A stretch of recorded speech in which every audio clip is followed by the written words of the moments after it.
কথায় আছে, যখন আপনি যুদ্ধক্ষেত্রে দাঁড়িয়ে তখন শত্রুকে পিঠ দেখিয়ে পালিয়ে যাওয়া বা পিছু হটে যাওয়া অত্যন্ত অনুচিত যুদ্ধনীতি হয়। কথায় আছে যে শ্রেষ্ঠ যুদ্ধ নীতি হলো সেটাই যেখানে আপনি অস্ত্র হাতে নিয়ে এগিয়ে যান, সাহসের সাথে যুদ্ধ করে শত্রুকে পরাস্ত করে ফিরে আসেন। আর সেটাই আমি করেছিলাম। তখন মহাভারত রচনা হয়েছিল, কারণ তখন ধর্মরক্ষা করা আবশ্যক ছিল। কিন্তু এমনও একটা সময় ছিল যখন আমি যুদ্ধ থেকে পালিয়েছি, কারণ তখন প্রজাদের সুরক্ষা বেশি গুরুত্বপূর্ণ ছিল।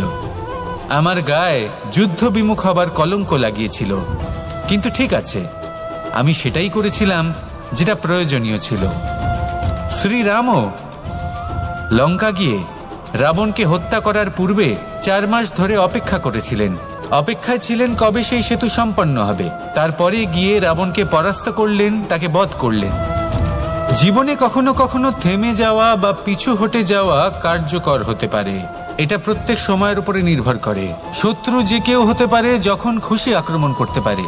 কোনো মানুষ হতে পারে, আবার কোনো দানবও হতে পারে। আমাদের নিজেদের মানসিকতা হতে পারে, কোনো অসুখ হতে পারে, মহামারীও হতে পারে। সেক্ষেত্রে সেটাই করুন যেটা উচিত মনে হয়। দেখুন, প্রত্যেকবার নারায়ণ তো আপনাকে সাহায্য করতে আসবেন না।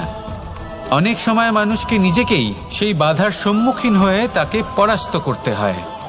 আর এমনিতেও কথায় আছে যে প্রত্যেক নরের মধ্যে নারায়ণ আছেন।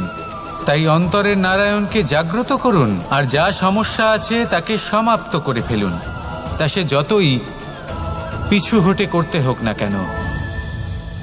আসুন আর আমার সাথে ভালোবেসে বলুন, রাধা রাধা। এই সংসারে 2 ধরনের মানুষ দেখা যায়, 1 সরল, 2 জটিল। এবার এই যে সরল ব্যক্তি থাকে তাদের এই সমাজ দুর্বল মনে করে। এমনিতে দেখতে গেলে জলও সরল, বায়ুও সরল। ওনারা যেদিকে চাইবেন প্রবাহিত হতে পারেন। এনাদের যে আকার দেবেন সেটাই ধারণ করবেন। কিন্তু এরা বাস্তব রূপ ধারণ করলে তখন কি হয়? এই জল এমন এক ধারায় পরিণত হয় যে অনেক বড় বড় পাথরকে খণ্ডিত করে দিতে পারে। এই বায়ু এমন এক চক্রবাতে পরিণত হয় যা সংসারে বিনাশ ডেকে আনে। তাই যে ব্যক্তি সরল, তার সরলতাকে সম্মান করুন, তাকে সম্মান করুন, তাকে ভালোবাসা দিন। আর আমার সাথে ভালোবেসে বলুন, রাধা রাধা। কখনো আপনি কোনো গোয়াল দেখেছেন? অধিক মাত্রায় গোবর পড়ে থাকে, আর ওখানে এক ধরনের পোকা দেখতে পাওয়া যায় যাকে গুবরে পোকা বলা হয়। এরা কি করে? সারা দিন সেই গোবরেই বাস করে। সেই গোবরকে গোল আকৃতি প্রদান করে নিজের বাসার দিকে নিয়ে যাওয়ার চেষ্টা করে। অনেক পরিশ্রম করার পরে সেই গোবরের টুকরোগুলো নিজের বাসার দিকে নিয়ে যায় আর বুঝতে পারে ওর বাসা তো খুবই ছোট, আর এই গোবরের টুকরো তো অত্যন্ত বড়। এ তো বাসাতে প্রবেশ করতেই পারবে না। তাও চেষ্টা করতে থাকে, শেষ পর্যন্ত অসফল হয়, আর সেই পোকা একাই বাসাতে ঢুকে যায়। এরকম মানুষের সাথেও হয়ে থাকে। সমস্ত জীবন মানুষ ধন, স্বর্ণ, সুখ স্বাচ্ছন্দ্য এই সব কিছু অর্জন করতে ব্যস্ত থাকে। আর যখন সময় আসে এই সংসারকে ত্যাগ করে চলে যাওয়ার, তখন সে বুঝতে পারে যে এই সবকিছু তো আমি নিজের সাথে নিয়ে যেতেই পারবো না। মনে দুঃখ নিয়ে সংসার থেকে বিদায় নেয় সে। তার বদলে যদি মানুষ কোনো নির্ধন ব্যক্তিকে সাহায্য করে দেয়, কোনো দুঃখী ব্যক্তিকে হাসাতে চেষ্টা করে, তাহলে মনে সন্তোষ নিয়ে সংসার ত্যাগ করতে পারে। এই জীবনে ধন, স্বর্ণ, সুখ স্বাচ্ছন্দ্য অতি আবশ্যক, কিন্তু এগুলোই বাস্তব সম্পত্তি নয়। তাহলে কি এই বাস্তব সম্পত্তি, সেটা বুঝতে শিখুন, আর আমার সাথে ভালোবেসে বলুন, রাধা রাধা। মানুষ একটা অত্যন্ত শ্রেষ্ঠ কর্ম করতে পারেন, সেটা হলো ভুলে যেতে পারা। আর সেটা বরদানের চেয়ে কম কিছু নয়। মানুষকে যখন কোনো কারণে নিজের প্রিয়জনদের থেকে দূরে যেতে হয়, তখন তখন মনে দুঃখ জাগ্রত হয়। তিনি সেই দুঃখকে ভুলতে পারেন। কখনো কোনো সম্পর্ক থেকে যদি দুঃখ পেয়ে থাকেন, তখন সেই দুঃখকে ভুলতে পারেন। কিন্তু এই সংসারের প্রত্যেক আবেগ, প্রত্যেক বস্তু ভুলে যাওয়া উচিত নয়। বিশেষ করে আমাদের প্রিয়জন, আমাদের পরিবারের সদস্য, যখন এই সংসার থেকে ওনারা চলে যান, তখন যে সৎকর্ম ওনারা করেছেন, যে প্রেরণা ওনারা আমাদের প্রদান করেছেন, কখনো ভুলে যাওয়া উচিত নয়। যখন আপনি কোনো উঁচু স্থানে পৌঁছে যান, আপনি সাফল্য লাভ করেন, তখন সেই সকল বন্ধুদের ভোলা উচিত নয় যারা আপনার সাথে আরম্ভ থেকে ছিল, যারা সব সময় আপনাকে সাহায্য করেছে। আর সবথেকে গুরুত্বপূর্ণ কথা, আপনার বয়স যতই বৃদ্ধি পাক না কেন, মাতা পিতাকে কখনো ভুলবেন না।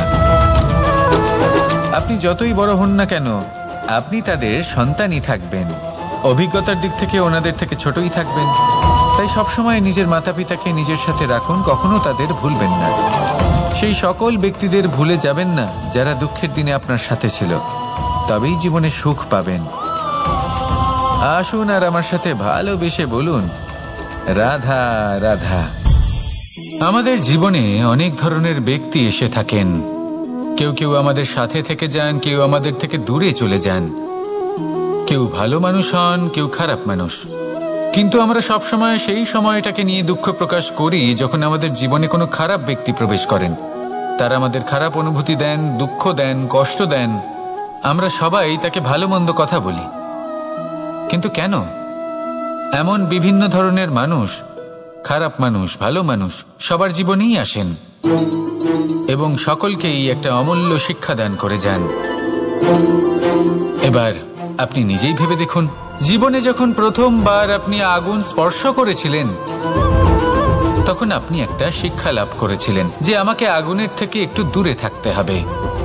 তারপর আস্তে আস্তে আপনি শিখলেন যে কিভাবে এই আগুনকে নিয়ন্ত্রণে রাখতে হবে।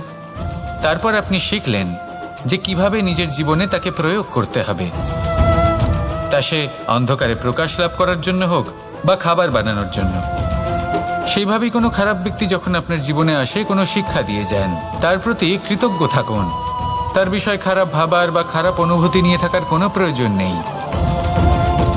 সেই শিক্ষা লাভ করুন, ইতিবাচক মনোভাব নিয়ে জীবনের সামনে এগোতে থাকুন। কেউ নেই যিনি আপনাকে বাধা দিতে পারেন। আসুন আমার সাথে ভালোবেসে বলুন, রাধা রাধা। মানুষের জীবন হলো তার যাত্রা এবং প্রত্যেকের জীবনযাত্রার লক্ষ্য হলো আলাদা। এবার মনের মধ্যে এই প্রশ্ন জাগতেই পারে যে এই জীবনের লক্ষ্যটা গুরুত্বপূর্ণ নাকি যাত্রাটা। এবং এই ভাবনায় আমরা কোথাও না কোথাও সব থেকে গুরুত্বপূর্ণ বিষয়ে ভুলে যাই। ভুলে যাই যে সব থেকে গুরুত্বপূর্ণ ব্যক্তিত্ব হলো আমাদের সাথী, আমাদের সহযাত্রী, যার সাথে আমরা এই যাত্রাপথ সুনিশ্চিত করি। এটা খুব গুরুত্বপূর্ণ। আপনি নিজেই দেখুন, মেঘ থেকে বৃষ্টি ঝরে পড়ে। তার লক্ষ্য হলো ধরিত্রী, তার যাত্রাপথ হলো সেই বায়ুমণ্ডল। কিন্তু ও কোন সাথী নির্বাচন করছে তার উপর কত কিছু নির্ভর করে। যদি সাথী হিসেবে ঝিনুককে খুঁজে পায় আর ওই ঝিনুকের ওপরে গিয়ে পড়ে, তাহলে মুক্তয়ে পরিণত হয়। তখন লক্ষ্য কি হয়ে থাকে? ঈশ্বরের আভূষণ। সেখানেই যদি এই জলের ফোঁটা কোনো সাপের সঙ্গ পায়, কোনো সাপের মুখে গিয়ে পড়ে, তাহলে তা পরিণত হয় বিষে। আর তখন লক্ষ্য কি হয়? কারোর প্রাণ হরণ করা। এই উদাহরণ স্থির করে যে আমাদের জীবনে সাথীর নির্বাচন হলো অত্যন্ত আবশ্যক এবং অত্যন্ত গুরুত্বপূর্ণ বিষয়। কারণ সাথীর প্রভাব শুধু যে আপনার পথে পড়বে তা নয়, আপনার লক্ষ্যের উপরও পড়বে। কখনো কখনো কেউ আপনার লক্ষ্য বদলে দেবে, কখনো উচিতভাবে, কখনো অনুচিতভাবে। সেটা আপনার নির্বাচনের উপর নির্ভর করছে। তাহলে একজন শ্রেষ্ঠ সাথী নির্বাচন করুন আর আমার সাথে ভালোবেসে বলুন, রাধা রাধা। বিষ এবং অমৃত, এর ভিত্তিতেই সংসার চক্র চলতে থাকে। যখন সমুদ্র মন্থন হয়েছিল, তখন এই দুই প্রাপ্ত হয়েছিল। প্রথমে বিষ পাওয়া গেল, তারপর অমৃত। জীবন মন্থন করলেও এগুলো লাভ করা যায়। এবার এই যে বিষ, তা হলো অমৃতের থেকে অনেক বেশি শক্তিশালী এবং সেই জন্যই অনেক বেশি ঘাতকও। এবার বোঝার চেষ্টা করি এই বিষ আসলে কি।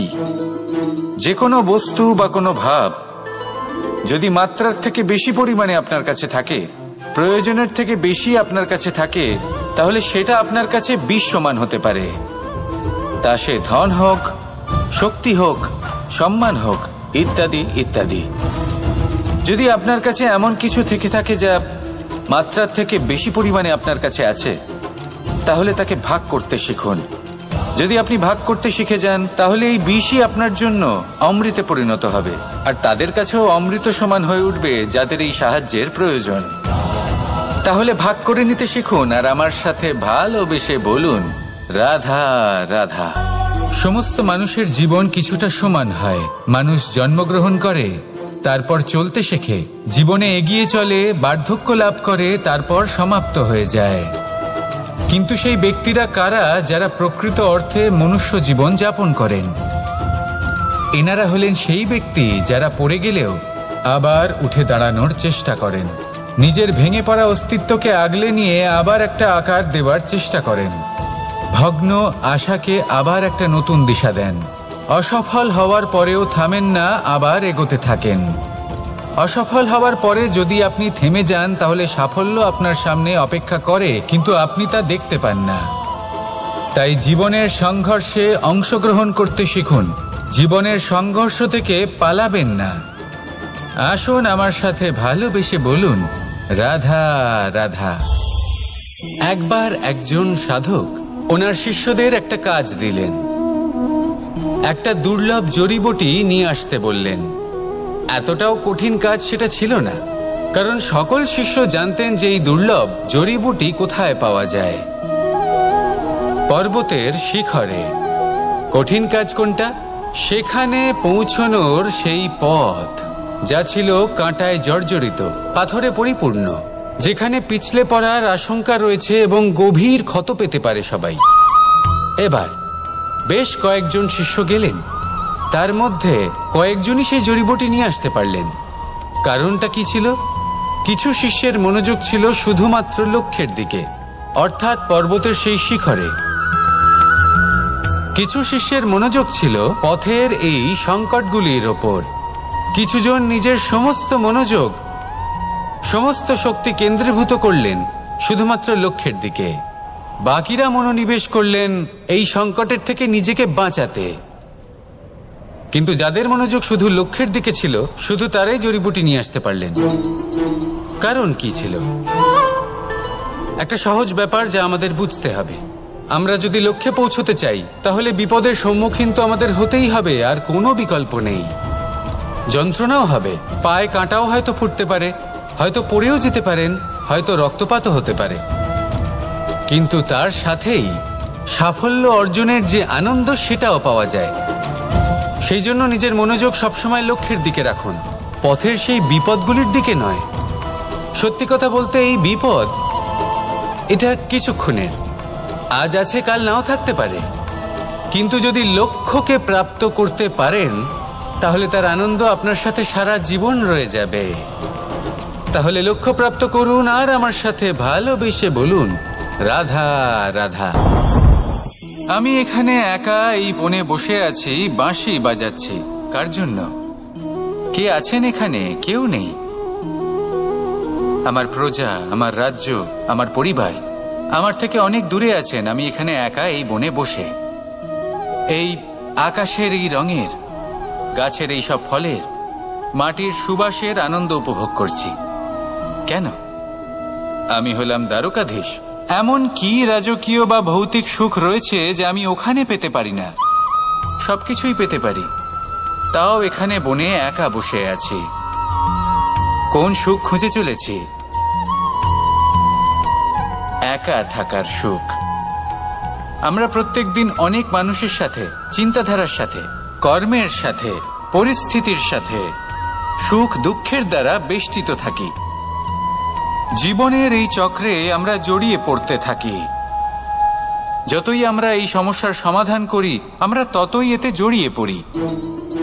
আমরা এতটাই জড়িয়ে পড়ি যে যখন আমরা আয়নায় নিজেদের দেখি, তখন আমরা নিজেদের চিনতেই পারি না। এমন মনে হয় যেন আমরা নিজেদের হারিয়ে ফেলেছি। সেই জন্য প্রত্যেক দিন আপনি কিছু সময় নিজের সাথে কাটান একান্তে। এটা অত্যন্ত আবশ্যক। নিজের অস্তিত্বের গভীরে গিয়ে দেখতে শিখুন, নিজেকে বুঝুন। অদ্ভুত শান্তির অনুভূতি হবে। যেমন এই বায়ু, এই বৃক্ষ, এই পুষ্প, এই নিসর্গ, এদের মতো আপনিও কখনো একলা হতে শিখুন। কখনো নিসর্গের একটা অংশ হয়ে দেখুন। এই মন প্রসন্ন হয়ে বলবে, রাধা রাধা। ধন সঞ্চয় করা সম্ভব, আর সেই জন্য ধন সবথেকে বেশি মূল্যবান সম্পত্তি নয়। এবার আপনি বলবেন, এ আমি কি বলছি? এই ধন খুব মূল্যবান, আমরা সকলে অর্জন করতে ব্যস্ত। সেটা এই কারণে, কারণ আপনারা জানেন না এই সংসারের সবথেকে বেশি মূল্যবান সম্পত্তি কি। এ হলো সেই সম্পত্তি যা কখনো সঞ্চয় করা সম্ভব নয়। আপনার কাছে যতই ধন থাকুক, তা দিয়ে আপনি স্বাস্থ্য লাভ করতে পারেন, বাড়ি কিনতে পারেন, আদি ইত্যাদি। কিন্তু আপনি যতই ধনী হন না কেন, ফেলে আসা দিনের একটা মুহূর্ত আপনি লাভ করতে পারবেন না। এই একটা মুহূর্ত, এই সময়, এটাই হলো সংসারের সবথেকে মূল্যবান সম্পত্তি। একবার চলে গেলে তা কখনোই ফিরে আসে না। আর এই মুহূর্ত যতই চলে যাক না কেন, আমরা স্মৃতির মাধ্যমে সেগুলি যাপন করতে পারি, তার আনন্দ উপভোগ করতে পারি। আর যার সাথে আমরা সময় অতিবাহিত করেছি, তার স্মৃতিতে আমরা চিরকাল জীবিত থাকতে পারি। সেই জন্য সময় সবথেকে মূল্যবান সম্পত্তি, তাকে এইভাবে নষ্ট করবেন না। প্রত্যেকটা মুহূর্ত উপভোগ করুন, আনন্দ করুন, আর ভালোবেসে বলুন, রাধা রাধা। আমাদের মধ্যে বেশিরভাগ মানুষ সেই পরম শক্তিতে, সেই পরমেশ্বরের ওপর আস্থা রাখি। আর সেই জন্য আমরা বারবার মন্দিরে যাই, পুজো অর্চনা করি, নৈবেদ্য অর্পণ করি। কিন্তু অত্যন্ত গুরুত্বপূর্ণ একটা বিষয়ে আমরা ভুলে যাই, আর সেটা হলো যে পাষাণের সেই প্রতিমা যা মন্দিরে স্থাপন করা হয়েছে, তাদের মধ্যে আমরা ঈশ্বরকে খুঁজে পাবো না যতক্ষণ না বাড়িতে বিরাজমান ঈশ্বর, অর্থাৎ আমাদের মাতা পিতা, তাদেরকে আমরা সেবা করছি। দেখুন, ঈশ্বর নিশ্চিত রূপে এই সংসার নির্মাণ করেছেন, কিন্তু আপনি সেই সংসারের অংশ তবে থেকে হয়েছেন যেদিন থেকে এই সংসারে আপনি পদার্পণ করেছেন। আর এই উত্তরদায়িত্ব পালন করেছেন কারা? আপনার মাতা পিতা। ঈশ্বর আছেন, এই ভাবনা আপনার মধ্যে জাগ্রত হয়েছে আপনার মাতা পিতার মাধ্যমে। সেই জন্য মন্দিরে গিয়ে আপনি যতই প্রসাদ বিতরণ করুন, তার কোনোই অর্থ নেই যদি ঘরে বসে থাকা মাতা পিতা অভুক্ত থাকেন। মন্দিরে গিয়ে পরমেশ্বরকে প্রসন্ন করার পূর্বে ঘরে বিরাজমান ঈশ্বর মানে আপনার মাতা পিতা, তাদের সেবা করুন, তাদের প্রসন্ন করুন। ঈশ্বর নিজে থেকেই প্রসন্ন হয়ে যাবেন। আসুন আমার সাথে ভালোবেসে বলুন, রাধা রাধা। প্রেম। দাদা আমাকে সর্বদাই জিজ্ঞেস করেন যে কানাই, এই প্রেম আসলে ঠিক কি? মানলাম যে এটা সমর্পণ, মানলাম এটা একে অপরের মধ্যে হারিয়ে যাওয়া,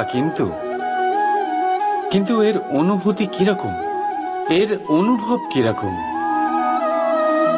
দেখুন, প্রেম কি তা সম্পূর্ণরূপে বোঝানো কানাইয়ের সাধ্য তো অবশ্যই নয়, কারণ এই প্রেম এতটাই মহান। কিন্তু প্রেমের বিশুদ্ধ অনুভূতির বিষয়ে আমি বলতে পারি নিজের অনুভূতি থেকে। দেখুন, প্রেম হলো সেই রং যা জীবনে মধু ভরে দেয়। প্রেম সেই ভাবনা যা মুহূর্তের মধ্যে মুখে হাসি এনে দেয়। প্রেম সেই ফুল যা মনের বাগান ভরিয়ে রাখে। প্রেম সেই চিন্তা যা মুহূর্তের মধ্যে আপনাকে সংসারের সবচেয়ে সম্পন্ন ব্যক্তি করতে পারে। এই প্রেম হলো তাই যা তপ্ত মরুভূমিতে আপনাকে জীবিত রাখতে পারে। এই প্রেম তাই যা আপনার আত্মাকে তৃপ্ত করে। এই প্রেম হলো তাই যা আপনার মুখে হাসি এনে দেয়। যেমন এখন এই মুহূর্তে রাধা আমার মুখে নিয়ে এসেছে। অদ্ভুত এই প্রেম। তাই আসুন আর ভালোবেসে বলুন, রাধা রাধা। কথায় আছে, যখন আপনি যুদ্ধক্ষেত্রে দাঁড়িয়ে তখন শত্রুকে পিঠ দেখিয়ে পালিয়ে যাওয়া বা পিছু হটে যাওয়া অত্যন্ত অনুচিত যুদ্ধনীতি হয়। কথায় আছে যে শ্রেষ্ঠ যুদ্ধ নীতি হলো সেটাই যেখানে আপনি অস্ত্র হাতে নিয়ে এগিয়ে যান, সাহসের সাথে যুদ্ধ করে শত্রুকে পরাস্ত করে ফিরে আসেন। আর সেটাই আমি করেছিলাম। তখন মহাভারত রচনা হয়েছিল, কারণ তখন ধর্মরক্ষা করা আবশ্যক ছিল। কিন্তু এমনও একটা সময় ছিল যখন আমি যুদ্ধ থেকে পালিয়েছি, কারণ তখন প্রজাদের সুরক্ষা বেশি গুরুত্বপূর্ণ ছিল। আমার গায়ে যুদ্ধ বিমুখ হবার কলঙ্ক লাগিয়েছিল। কিন্তু ঠিক আছে, আমি সেটাই করেছিলাম যেটা প্রয়োজনীয় ছিল। শ্রীরামও লঙ্কা গিয়ে রাবণকে হত্যা করার পূর্বে 4 মাস ধরে অপেক্ষা করেছিলেন। অপেক্ষায় ছিলেন কবে সেই সেতু সম্পন্ন হবে। তারপরে গিয়ে রাবণকে পরাস্ত করলেন, তাকে বধ করলেন। জীবনে কখনো কখনো থেমে যাওয়া বা পিছু হটে যাওয়া কার্যকর হতে পারে। এটা প্রত্যেক সময়ের উপরে নির্ভর করে। শত্রু যে কেউ হতে পারে, যখন খুশি আক্রমণ করতে পারে। কোনো মানুষ হতে পারে, আবার কোনো দানবও হতে পারে। আমাদের নিজেদের মানসিকতা হতে পারে, কোনো অসুখ হতে পারে, মহামারীও হতে পারে। সেক্ষেত্রে সেটাই করুন যেটা উচিত মনে হয়। দেখুন, প্রত্যেকবার নারায়ণ তো আপনাকে সাহায্য করতে আসবেন না। অনেক সময় মানুষকে নিজেকেই সেই বাধার সম্মুখীন হয়ে তাকে পরাস্ত করতে হয়। আর এমনিতেও কথায় আছে যে প্রত্যেক নরের মধ্যে নারায়ণ আছেন। তাই অন্তরের নারায়ণকে জাগ্রত করুন, আর যা সমস্যা আছে তাকে সমাপ্ত করে ফেলুন, তা সে যতই পিছু হটে করতে হোক না কেন। আসুন আর আমার সাথে ভালোবেসে বলুন, রাধা রাধা। এই সংসারে 2 ধরনের মানুষ দেখা যায়, 1 সরল, 2 জটিল। এবার এই যে সরল ব্যক্তি থাকে, তাদের এই সমাজ দুর্বল মনে করে। এমনিতে দেখতে গেলে জলও সরল, বায়ুও সরল। ওনারা যেদিকে চাইবেন প্রবাহিত হতে পারেন। এনাদের যে আকার দেবেন সেটাই ধারণ করবেন। কিন্তু এরা বাস্তব রূপ ধারণ করলে তখন কি হয়? এই জল এমন এক ধারায় পরিণত হয় যে অনেক বড় বড় পাথরকে খণ্ডিত করে দিতে পারে। এই বায়ু এমন এক চক্রবাতে পরিণত হয় যা সংসারে বিনাশ ডেকে আনে। তাই যে ব্যক্তি সরল, তার সরলতাকে সম্মান করুন, তাকে সম্মান করুন, তাকে ভালোবাসা দিন। আর আমার সাথে ভালোবেসে বলুন, রাধা রাধা। কখনো আপনি কোনো গোয়াল দেখেছেন? অধিক মাত্রায় গোবর পড়ে থাকে, আর ওখানে এক ধরনের পোকা দেখতে পাওয়া যায় যাকে গুবরে পোকা বলা হয়। এরা কি করে? সারাদিন সেই গোবরেই বাস করে। সেই গোবরকে গোল আকৃতি প্রদান করে নিজের বাসার দিকে নিয়ে যাওয়ার চেষ্টা করে। অনেক পরিশ্রম করার পরে সেই গোবরের টুকরোগুলো নিজের বাসার দিকে নিয়ে যায়, আর বুঝতে পারে ওর বাসা তো খুবই ছোট, আর এই গোবরের টুকরো তো অত্যন্ত বড়। এ তো বাসাতে প্রবেশ করতেই পারবে না। তাও চেষ্টা করতে থাকে, শেষ পর্যন্ত অসফল হয়, আর সেই পোকা একাই বাসাতে ঢুকে যায়। এরকম মানুষের সাথেও হয়ে থাকে। সমস্ত জীবন মানুষ ধন, স্বর্ণ, সুখ স্বাচ্ছন্দ্য এই সব কিছু অর্জন করতে ব্যস্ত থাকে। আর যখন সময় আসে এই সংসারকে ত্যাগ করে চলে যাওয়ার, তখন সে বুঝতে পারে যে এই সবকিছু তো আমি নিজের সাথে নিয়ে যেতেই পারবো না। মনে দুঃখ নিয়ে সংসার থেকে বিদায় নেয় সে। তার বদলে যদি মানুষ কোনো নির্ধন ব্যক্তিকে সাহায্য করে দেয়, কোনো দুঃখী ব্যক্তিকে হাসাতে চেষ্টা করে, তাহলে মনে সন্তোষ নিয়ে সংসার ত্যাগ করতে পারে। এই জীবনে ধন, স্বর্ণ, সুখ স্বাচ্ছন্দ্য অতি আবশ্যক, কিন্তু এগুলোই বাস্তব সম্পত্তি নয়। তাহলে কি এই বাস্তব সম্পত্তি, সেটা বুঝতে শিখুন, আর আমার সাথে ভালোবেসে বলুন, রাধা রাধা। মানুষ একটা অত্যন্ত শ্রেষ্ঠ কর্ম করতে পারেন, সেটা হলো ভুলে যেতে পারা। আর সেটা বরদানের চেয়ে কম কিছু নয়। মানুষকে যখন কোনো কারণে নিজের প্রিয়জনদের থেকে দূরে যেতে হয়, তখন মনে দুঃখ জাগ্রত হয়। তিনি সেই দুঃখকে ভুলতে পারেন। কখনো কোনো সম্পর্ক থেকে যদি দুঃখ পেয়ে থাকেন, তখন সেই দুঃখকে ভুলতে পারেন। কিন্তু এই সংসারের প্রত্যেক আবেগ, প্রত্যেক বস্তু ভুলে যাওয়া উচিত নয়। বিশেষ করে আমাদের প্রিয়জন, আমাদের পরিবারের সদস্য, যখন এই সংসার থেকে ওনারা চলে যান, তখন যে সৎকর্ম ওনারা করেছেন, যে প্রেরণা ওনারা আমাদের প্রদান করেছেন, কখনো ভুলে যাওয়া উচিত নয়। যখন আপনি কোনো উঁচু স্থানে পৌঁছে যান, আপনি সাফল্য লাভ করেন, তখন সেই সকল বন্ধুদের ভোলা উচিত নয় যারা আপনার সাথে আরম্ভ থেকে ছিল, যারা সব সময় আপনাকে সাহায্য করেছে। আর সব থেকে গুরুত্বপূর্ণ কথা, আপনার বয়স যতই বৃদ্ধি পাক না কেন, মাতা পিতাকে কখনো ভুলবেন না। আপনি যতই বড় হন না কেন, আপনি তাদের সন্তানই থাকবেন। অভিজ্ঞতার দিক থেকে ওনাদের থেকে ছোটই থাকবেন। তাই সবসময় নিজের মাতা পিতাকে নিজের সাথে রাখুন, কখনো তাদের ভুলবেন না। সেই সকল ব্যক্তিদের ভুলে যাবেন না যারা দুঃখের দিনে আপনার সাথে ছিল, তবেই জীবনে সুখ পাবেন। আসুন আর আমার সাথে ভালোবেসে বলুন, রাধা রাধা। আমাদের জীবনে অনেক ধরনের ব্যক্তি এসে থাকেন। কেউ কেউ আমাদের সাথে থেকে যান, কেউ আমাদের থেকে দূরে চলে যান। কেউ ভালো মানুষ হন, কেউ খারাপ মানুষ। কিন্তু আমরা সবসময় সেই সময়টাকে নিয়ে দুঃখ প্রকাশ করি যখন আমাদের জীবনে কোনো খারাপ ব্যক্তি প্রবেশ করেন। তারা আমাদের খারাপ অনুভূতি দেন, দুঃখ দেন, কষ্ট দেন। আমরা সবাই তাকে ভালো মন্দ কথা বলি। কিন্তু কেন? এমন বিভিন্ন ধরনের মানুষ, খারাপ মানুষ, ভালো মানুষ, সবার জীবনেই আসেন এবং সকলকেই একটা অমূল্য শিক্ষা দান করে যান। এবার আপনি নিজেই ভেবে দেখুন, জীবনে যখন প্রথমবার আপনি আগুন স্পর্শ করেছিলেন, তখন আপনি একটা শিক্ষা লাভ করেছিলেন যে আমাকে আগুনের থেকে একটু দূরে থাকতে হবে। তারপর আস্তে আস্তে আপনি শিখলেন যে কিভাবে এই আগুনকে নিয়ন্ত্রণে রাখতে হবে। তারপর আপনি শিখলেন যে কিভাবে নিজের জীবনে তাকে প্রয়োগ করতে হবে, তা সে অন্ধকারে প্রকাশ লাভ করার জন্য হোক বা খাবার বানানোর জন্য। সেইভাবেই কোনো খারাপ ব্যক্তি যখন আপনার জীবনে আসে, কোনো শিক্ষা দিয়ে যান, তার প্রতি কৃতজ্ঞ থাকুন। তার বিষয় খারাপ ভাবার বা খারাপ অনুভূতি নিয়ে থাকার কোনো প্রয়োজন নেই। সেই শিক্ষা লাভ করুন, ইতিবাচক মনোভাব নিয়ে জীবনের সামনে এগোতে থাকুন। কেউ নেই যিনি আপনাকে বাধা দিতে পারেন।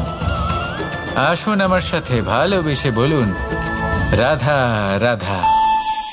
মানুষের জীবন হলো তার যাত্রা এবং প্রত্যেকের জীবনযাত্রার লক্ষ্য হলো আলাদা। এবার মনের মধ্যে এই প্রশ্ন জাগতেই পারে যে এই জীবনের লক্ষ্যটা গুরুত্বপূর্ণ নাকি যাত্রাটা। এবং এই ভাবনায় আমরা কোথাও না কোথাও সব থেকে গুরুত্বপূর্ণ বিষয়ে ভুলে যাই যে সব থেকে গুরুত্বপূর্ণ ব্যক্তিত্ব হলো আমাদের সাথী, আমাদের সহযাত্রী, যার সাথে আমরা এই যাত্রাপথ সুনিশ্চিত করি। এটা খুব গুরুত্বপূর্ণ। আপনি নিজেই দেখুন, মেঘ থেকে বৃষ্টি ঝরে পড়ে। তার লক্ষ্য হলো ধরিত্রী, তার যাত্রাপথ হলো সেই বায়ুমণ্ডল। কিন্তু ও কোন সাথী নির্বাচন করছে তার উপর কত কিছু নির্ভর করে। যদি সাথী হিসেবে ঝিনুককে খুঁজে পায় আর ওই ঝিনুকের ওপরে গিয়ে পড়ে, তাহলে মুক্তয়ে পরিণত হয়। তখন লক্ষ্য কি হয়ে থাকে? ঈশ্বরের আভূষণ। সেখানেই যদি এই জলের ফোঁটা কোনো সাপের সঙ্গ পায়, কোনো সাপের মুখে গিয়ে পড়ে, তাহলে তা পরিণত হয় বিষে। আর তখন লক্ষ্য কি হয়? কারোর প্রাণ হরণ করা। এই উদাহরণ স্থির করে যে আমাদের জীবনে সাথীর নির্বাচন হলো অত্যন্ত আবশ্যক এবং অত্যন্ত গুরুত্বপূর্ণ বিষয়। কারণ সাথীর প্রভাব শুধু যে আপনার পথে পড়বে তা নয়, আপনার লক্ষ্যের উপরও পড়বে। কখনো কখনো কেউ আপনার লক্ষ্য বদলে দেবে, কখনো উচিতভাবে, কখনো অনুচিতভাবে। সেটা আপনার নির্বাচনের উপর নির্ভর করছে।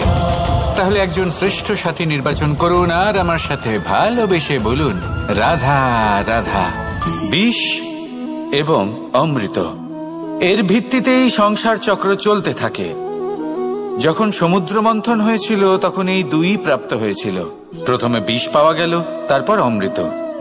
জীবন মন্থন করলেও এগুলো লাভ করা যায়। এবার এই যে বিষ, তা হলো অমৃতের থেকে অনেক বেশি শক্তিশালী এবং সেই জন্যই অনেক বেশি ঘাতকও। এবার বোঝার চেষ্টা করি এই বিষ আসলে কি। যে কোনো বস্তু বা কোনো ভাব যদি মাত্রার থেকে বেশি পরিমাণে আপনার কাছে থাকে, প্রয়োজনের থেকে বেশি আপনার কাছে থাকে, তাহলে সেটা আপনার কাছে বিষ সমান হতে পারে। তা সে ধন হোক, শক্তি হোক, সম্মান হোক, ইত্যাদি ইত্যাদি। যদি আপনার কাছে এমন কিছু থেকে থাকে যা মাত্রার থেকে বেশি পরিমাণে আপনার কাছে আছে, তাহলে তাকে ভাগ করতে শিখুন। যদি আপনি ভাগ করতে শিখে যান, তাহলে এই বিষই আপনার জন্য অমৃতে পরিণত হবে, আর তাদের কাছেও অমৃত সমান হয়ে উঠবে যাদের এই সাহায্যের প্রয়োজন। তাহলে ভাগ করে নিতে শিখুন আর আমার সাথে ভালোবেসে বলুন, রাধা রাধা। সমস্ত মানুষের জীবন কিছুটা সমান হয়। মানুষ জন্মগ্রহণ করে, তারপর চলতে শেখে, জীবনে এগিয়ে চলে, বার্ধক্য লাভ করে, তারপর সমাপ্ত হয়ে যায়। কিন্তু সেই ব্যক্তিরা কারা যারা প্রকৃত অর্থে মনুষ্য জীবন যাপন করেন? এনারা হলেন সেই ব্যক্তি যারা পড়ে গেলেও আবার উঠে দাঁড়ানোর চেষ্টা করেন, নিজের ভেঙে পড়া অস্তিত্বকে আগলে নিয়ে আবার একটা আকার দেওয়ার চেষ্টা করেন, ভগ্ন আশাকে আবার একটা নতুন দিশা দেন। অসফল হওয়ার পরেও থামেন না, আবার এগোতে থাকেন। অসফল হওয়ার পরে যদি আপনি থেমে যান, তাহলে সাফল্য আপনার সামনে অপেক্ষা করে, কিন্তু আপনি তা দেখতে পান না। তাই জীবনের সংঘর্ষে অংশগ্রহণ করতে শিখুন। জীবনের সংঘর্ষ থেকে পালাবেন না। আসুন আমার সাথে ভালোবেসে বলুন, রাধা রাধা। একবার একজন সাধক ওনার শিষ্যদের একটা কাজ দিলেন। একটা দুর্লভ জড়িবুটি নিয়ে আসতে বললেন। এতটাও কঠিন কাজ সেটা ছিল না, কারণ সকল শিষ্য জানতেন যে এই দুর্লভ জড়িবুটি কোথায় পাওয়া যায়। পর্বতের শিখরে। কঠিন কাজ কোনটা? সেখানে পৌঁছনোর সেই পথ, যা ছিল কাঁটায় জর্জরিত, পাথরে পরিপূর্ণ, যেখানে পিছলে পড়ার আশঙ্কা রয়েছে এবং গভীর ক্ষত পেতে পারে সবাই। এবার বেশ কয়েকজন শিষ্য গেলেন, তার মধ্যে কয়েকজনই সেই জড়িবুটি নিয়ে আসতে পারলেন। কারণটা কি ছিল? কিছু শিষ্যের মনোযোগ ছিল শুধুমাত্র লক্ষ্যের দিকে, অর্থাৎ পর্বতের সেই শিখরে। কিছু শিষ্যের মনোযোগ ছিল পথের এই সংকটগুলির ওপর। কিছুজন নিজের সমস্ত মনোযোগ, সমস্ত শক্তি কেন্দ্রীভূত করলেন শুধুমাত্র লক্ষ্যের দিকে। বাকিরা মনোনিবেশ করলেন এই সংকটের থেকে নিজেকে বাঁচাতে। কিন্তু যাদের মনোযোগ শুধু লক্ষ্যের দিকে ছিল, শুধু তারাই জড়িবুটি নিয়ে আসতে পারলেন। কারণ কি ছিল? একটা সহজ ব্যাপার যা আমাদের বুঝতে হবে। আমরা যদি লক্ষ্যে পৌঁছতে চাই, তাহলে বিপদের সম্মুখীন তো আমাদের হতেই হবে, আর কোনো বিকল্প নেই। যন্ত্রণাও হবে, পায়ে কাঁটাও হয়তো ফুটতে পারে, হয়তো পড়েও যেতে পারেন, হয়তো রক্তপাতও হতে পারে। কিন্তু তার সাথেই সাফল্য অর্জনের যে আনন্দ, সেটাও পাওয়া যায়। সেই জন্য নিজের মনোযোগ সবসময় লক্ষ্যের দিকে রাখুন, পথের সেই বিপদগুলির দিকে নয়। সত্যি কথা বলতে, এই বিপদ এটা কিছুক্ষণের, আজ আছে কাল নাও থাকতে পারে। কিন্তু যদি লক্ষ্যকে প্রাপ্ত করতে পারেন, তাহলে তার আনন্দ আপনার সাথে সারা জীবন রয়ে যাবে। তাহলে লক্ষ্য প্রাপ্ত করুন আর আমার সাথে ভালোবেসে বলুন, রাধা রাধা। আমি এখানে একা এই বনে বসে আছি, বাঁশি বাজাচ্ছি। কার জন্য? কে আছেন এখানে? কেউ নেই। আমার প্রজা, আমার রাজ্য, আমার পরিবার আমার থেকে অনেক দূরে আছেন। আমি এখানে একা এই বনে বসে এই আকাশের এই রঙের, গাছের এই সব ফলের, মাটির সুবাসের আনন্দ উপভোগ করছি। কেন? আমি হলাম দ্বারকাধীশ। এমন কি রাজকীয় বা ভৌতিক সুখ রয়েছে যে আমি ওখানে পেতে পারি না? সবকিছুই পেতে পারি, তাও এখানে বনে একা বসে আছি। কোন সুখ খুঁজে চলেছি? একা থাকার সুখ। আমরা প্রত্যেকদিন অনেক মানুষের সাথে, চিন্তাধারার সাথে, কর্মের সাথে, পরিস্থিতির সাথে সুখ দুঃখের দ্বারা বেষ্টিত থাকি। জীবনের এই চক্রে আমরা জড়িয়ে পড়তে থাকি। যতই আমরা এই সমস্যার সমাধান করি, আমরা ততই এতে জড়িয়ে পড়ি। আমরা এতটাই জড়িয়ে পড়ি যে যখন আমরা আয়নায় নিজেদের দেখি, তখন আমরা নিজেদের চিনতেই পারি না। এমন মনে হয় যেন আমরা নিজেদের হারিয়ে ফেলেছি। সেই জন্য প্রত্যেক দিন আপনি কিছু সময় নিজের সাথে কাটান একান্তে। এটা অত্যন্ত আবশ্যক। নিজের অস্তিত্বের গভীরে গিয়ে দেখতে শিখুন, নিজেকে বুঝুন। অদ্ভুত শান্তির অনুভূতি হবে। যেমন এই বায়ু, এই বৃক্ষ, এই পুষ্প, এই নিসর্গ, এদের মতো আপনিও কখনো একলা হতে শিখুন। কখনো নিসর্গের একটা অংশ হয়ে দেখুন। এই মন প্রসন্ন হয়ে বলবে, রাধা রাধা। ধন সঞ্চয় করা সম্ভব, আর সেই জন্য ধন সবথেকে বেশি মূল্যবান সম্পত্তি নয়। এবার আপনি বলবেন, এ আমি কি বলছি? এই ধন খুব মূল্যবান, আমরা সকলে অর্জন করতে ব্যস্ত। সেটা এই কারণে, কারণ আপনারা জানেন না এই সংসারের সবথেকে বেশি মূল্যবান সম্পত্তি কি। এ হলো সেই সম্পত্তি যা কখনো সঞ্চয় করা সম্ভব নয়। আপনার কাছে যতই ধন থাকুক, তা দিয়ে আপনি স্বাস্থ্য লাভ করতে পারেন, বাড়ি কিনতে পারেন, আদি ইত্যাদি। কিন্তু আপনি যতই ধনী হন না কেন, ফেলে আসা দিনের একটা মুহূর্ত আপনি লাভ করতে পারবেন না। এই একটা মুহূর্ত, এই সময়, এটাই হলো সংসারের সবথেকে মূল্যবান সম্পত্তি। একবার চলে গেলে তা কখনোই ফিরে আসে না। আর এই মুহূর্ত যতই চলে যাক না কেন, আমরা স্মৃতির মাধ্যমে সেগুলি যাপন করতে পারি, তার আনন্দ উপভোগ করতে পারি। আর যার সাথে আমরা সময় অতিবাহিত করেছি, তার স্মৃতিতে আমরা চিরকাল জীবিত থাকতে পারি। সেই জন্য সময় সবথেকে মূল্যবান সম্পত্তি, তাকে এইভাবে নষ্ট করবেন না।